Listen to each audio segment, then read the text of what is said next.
फ्लॅटपेक्षा कमी किमतीत स्वमालकीचे रो हाऊस सचिन कन्स्ट्रक्शन पोल builders and developers Kalmath Bidewadi येथे साकारत आहे लता रेसिडेन्सी रो हाऊस प्रकल्प। कणकवली पोलीस स्टेशन पासून अवघ्या हाकेच्या अंतरावर 3 BHK 2 मास्टर बेड सह 1100 स्क्वेअर फूट RCC बांधकाम, Jaquar concealed plumbing fitting, modular kitchen, सागवान फ्रेम दरवाजा, स्वतंत्र असेसमेंट, सेपरेट वॉटर मोटर, 60% काम पूर्ण, मोजकेच रो हाऊस शिल्लक। साईट पत्ता मनोरमा पार्क बिडेवाडी कलमठ। स्वतंत्र बंगलो, घराचे दर्जेदार बांधकाम निर्धारित वेळेत खात्रीशीर करून मिळेल। कॉन्टॅक्ट 9405755599 आणि 8806229999। हरकुळ बुद्रुक जिल्हा परिषद मतदारसंघातील महायुतीतील भाजपाचे जिल्हा परिषद उमेदवार मनोजराव राणे आणि हरकुळ खुर्द पंचायत समितीचे उमेदवार चंद्रहास सावंत यांच्या करोळ गावातील प्रचाराचा शुभारंभ करोळ गावचे ग्रामदैवत श्री रामेश्वर मंदिरात श्रीफळ फोडून करण्यात आला। मनोजराव राणे आणि चंद्रहास सावंत यांच्या विजयासाठी श्री रामेश्वराला साकडे घालण्यात आले। करोळ गावातील होणाऱ्या एकूण मतदानाच्या 98% मतदान जिल्हा परिषद उमेदवार मनोजराव राणे आणि पंचायत समिती उमेदवार चंद्रहास सावंत यांना देण्याचा निर्धार यावेळी करण्यात आला। यावेळी करोळ सरपंच समृद्धी नर, उपसरपंच तानवडे, करोळ माजी सरपंच बबन कर्णिक, कोंडिये सरपंच ऋतुराज तेंडुलकर, डांबरे उपसरपंच सागर साटम, डांबरे बूथ प्रमुख अभिषेक सावंत, बाळा फोपे, सुधाकर फोपे, संजय सरवणकर, दिलीप सावंत, काका गोमणे, अनंत तानावडे, संदीप साटम, तिवरे सरपंच भाई आंबेलकर आदी उपस्थित होते। हरकुळ बुद्रुक जिल्हा परिषद मतदारसंघ आणि हरकुळ खुर्द पंचायत समिती मतदारसंघातील महायुतीचा प्रचाराचा शुभारंभ आज करोळ येथील रामेश्वर मंदिरामध्ये संपन्न झाला आहे। आपल्यासोबत आहेत महायुतीचे जिल्हा परिषदचे उमेदवार मनोजराव राणे। मनोजजी, संपूर्ण जिल्हा परिषद मतदारसंघामध्ये बघितलं आपण तर आता प्रचाराला सुरुवात केलेली आहे। आज करोळ गावामध्ये शुभारंभ झाला आहे, कसा प्रतिसाद आहे? खूप सुंदर प्रतिसाद आहे। तसं बघितलं तर आमचा हा पूर्ण विभाग हा भारतीय जनता पार्टी आणि राणेसाहेबांना मानणारा सगळा म्हणजे मतदारसंघ आहे आणि राणेसाहेबांच्या प्रत्येक गावामध्ये राणेसाहेबांना मानणारा वर्ग आहे, त्याच्यामुळे निश्चितच प्रत्येक गावामध्ये चांगला प्रतिसाद मिळतोय। आता आपण बघत असाल की करोळमधून आज आम्ही हा शुभारंभ करतोय। करोळचे ग्रामस्थ मोठ्या संख्येने इथे उपस्थित आहेत। भाजपाचे पदाधिकारी असतील म्हणा, कार्यकर्ते असतील म्हणा, अगदी बूथ लेवलपासून संपूर्ण अगदी बॉटम लेवलचे जे काही कार्यकर्ते असतील ते सुद्धा इथे उपस्थित आहेत। कशा प्रकारचा विजय संपन्न होईल? नक्कीच मी मागेही सांगितलं तुम्हाला की कार्यकर्त्यांच्या जी फळी आमची ग्रासरूटपर्यंत आहे त्या सगळ्या विश्वासावरती आणि मतदारांच्या राणेसाहेबांना मानणाऱ्या मतदारांच्या सगळ्या ह्या जेवढा मोठा मतदारसंघ आहे त्याच्या सगळ्या त्यांच्या विश्वासाने आणि कार्यकर्त्यांच्या ह्या सगळ्या ताकदीने विजय आमचा निश्चितच चांगल्या पद्धतीचं यश आम्हाला या मतदारसंघातून भेटेल।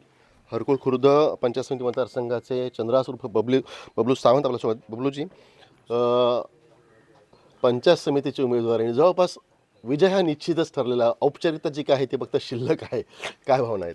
खरं तर आजचा हा माझा जरी विजय तुम्ही म्हटलात तरी हा माझा विजय नसेल, कारण कार्यकर्त्यांनी संघटनेच्या जीवावर काम करणारे आम्ही सगळे कार्यकर्ते आहोत। ज्या ठिकाणी संघटना मजबूत होते त्या ठिकाणी विजय निश्चित असतो। या करोळ गावामध्ये 100% भाजपाकडे आमचे सगळे कार्यकर्ते आज काम करत आहेत। सन्माननीय राणेसाहेब असतील, चव्हाणसाहेब असतील, आमचे सन्माननीय राज्याचे मुख्यमंत्री फडणवीस साहेब असतील, यांनी जो या गावामध्ये केलेला विकास असेल, आमच्या पंचक्रोशीत केलेला विकास असेल किंवा जिल्हा परिषद मतदारसंघात यापूर्वी केलेला विकास असेल, त्याच आधारावर आम्ही 100% दोघे निवडून येऊ अशी आमची खात्री आहे। म्हणजे तर डांबरे असेल म्हणा, करोळ असेल म्हणा, आज करोळमध्ये शुभारंभ आला आहे खरं प्रचाराचा। तुमचं हरकुळ गाव असेल म्हणा, भिरवंडे गाव असेल, गांधीनगर, ही संपूर्ण गावं जी आहेत ती पूर्णतः बघितलं तर वन साईड BJPची आहेत। मताधिक्य किती असेल? मताधिक्य आता मी सांगू शकणार नाही, पण 7 तारीखला जेव्हा पहिली फेरी, दुसरी फेरी, तिसरी फेरी येईल तेव्हा फक्त तुम्ही लीड लिहत जायचं। मनोजदादा जिल्हा परिषदचं लीड सांगत जाईल आणि मी खाली पंचायत समितीचं लीड सांगत जाईल। आपल्यासोबत समृद्धी नर आहेत, करोळ गावच्या सरपंच ताई। आज करोळ गावामध्ये युतीच्या प्रचाराचा शुभारंभ झाला आहे, प्रथम नागरिक म्हणून काय प्रतिक्रिया?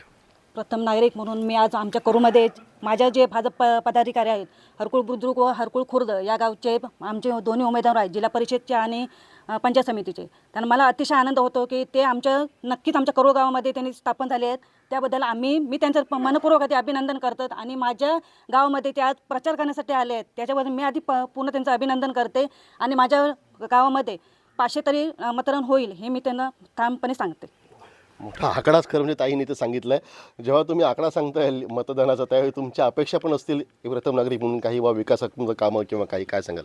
विकासात्मक कामं हे आमच्या त्यांच्याकडून होणार हे आम्हाला 100% मला माहितीच आहे. कारण आमचे दोन्ही पंचायत समितीचे पण आणि जिल्हा परिषद पण ते आम्हाला काम करणार हे पण आम्हाला ठामपणे माहिती आहे. त्यामुळे मी तुम्हाला 500चा आकडा 100% दिलेला आहे आणि त्याप्रमाणे आम्ही करून दाखवू. आपल्यासोबत माजी सरपंच आहेत. सरपंच साहेब, काय सांगाल? प्रचाराचा शुभारंभ झाला आहे, आपणच खरं म्हणजे श्री रामेश्वराला साकडं घातलेलं आहे, काय प्रतिक्रिया? आज करुळगाव जो आहे हा नारायण राणे 90ला ज्यावेळी आले त्यावेळीपासून हा करुळगाव नारायण राणेंबरोबर आहे आणि त्यानंतर नितेश राणे पालकमंत्री आहेत. आज ह्या करूळमध्ये बहुतांशी निधी हा त्यांच्यामार्फत मिळालेला आहे. आज भाजप म्हणून त्याप्रमाणे जे आमचे उमेदवार आहेत मनोजराव राणे आणि बबलू सावंत हे भरघोष मताने 98% मतदान हे करूळमध्ये त्यांना मिळेल हे मी जाहीर करतो आणि त्याप्रमाणे तुम्ही ते काउंटिंगच्या वेळी लक्षात येईल. तुमच्या 2% जे असेल फक्त चुकली माकली वगैरे माकली असते ती मी बाजूला ठेवलेली आहेत. 2% हे मतदान बाजूला ठेवलं आहे. जे मतदान होईल त्याच्यात 98% हे आमचं भाजपचं असेल या दोन्ही उमेदवारांना. खरं म्हणजे सरपंच असेल किंवा माजी सरपंच यांनी आकडेवारी सांगताना एकीकडं मतांचा आकडा जो असेल तो मनोज राणे असेल किंवा चंद्रा सावंत यांना मिळणारा सांगितलेला आहे, तर माजी सरपंच कर्णिक यांनी 98% करोड गावातील मतदान जे आहे ते मनोज राणे आणि चंद्रा सावंत यांनाच होईल अशा प्रकारचा विश्वाससुद्धा व्यक्त केलेला आहे. कॅमेरामॅन आनंद तांबेसह राजन चव्हाण, आपला सिंधू न्यूज, करूळ, सिंधुदुर्ग. भारतीय जनता पार्टीचा भारत माता की जय, वंदे मातरम. चला, धन्यवाद. ताज्या अपडेट्स आणि ताज्या बातम्यांसाठी आजच सबस्क्राईब करा आपला Sindhudurg digital news channel. Like करा, शेअर करा, कमेंट करा आणि महत्त्वाचं म्हणजे बेल आयकॉनला क्लिक करायला विसरू नका.